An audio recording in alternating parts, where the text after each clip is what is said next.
तो इस trade deal में क्या है?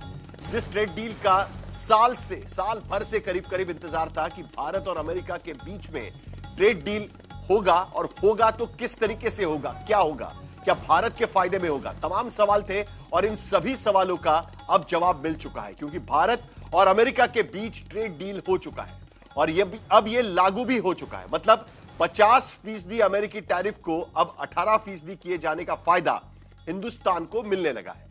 7 फरवरी से ही नई दरें लागू हो चुकी है। इस डील का पूरा होना एक अहम कामयाबी माना जा रहा है और खासकर किसानों के लिए यह डील काफी अहम है, क्योंकि सबसे ज्यादा भारत का ध्यान इसी बात पर लगा हुआ था कि एग्रीकल्चर प्रोडक्ट्स, कृषि उत्पाद, डेयरी प्रोडक्ट्स, इन सभी मुद्दों पर अमेरिका और भारत के बीच के डील में क्या निकल कर आता है। और इसीलिए किसानों के लिए सबसे ज्यादा अहम यह बात होगी।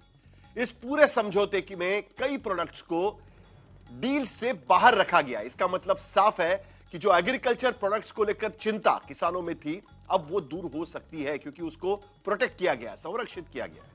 मतलब यह कि उन प्रोडक्ट्स पर डील का कोई असर नहीं होगा और इसका फायदा सीधे सीधे भारत को होगा और भारत के किसानों को होगा। जिन प्रोडक्ट्स पर डील का असर नहीं होने वाला है उसमें ज्यादातर अनाज है, क्योंकि सबसे ज्यादा किसानों की चिंता अनाज को लेकर थी। कई डेयरी प्रोडक्ट्स है, क्योंकि 86% भारतीय किसान डेयरी प्रोडक्ट्स पर भी उनका ध्यान उस पर रहता है, क्योंकि उससे एक ज्यादा आमदनी उनको मिलती है, इसीलिए चिंता उस बात पर थी। तो डेयरी प्रोडक्ट्स भी है, फ्रोजन सब्जियां भी है और मसाले भी है।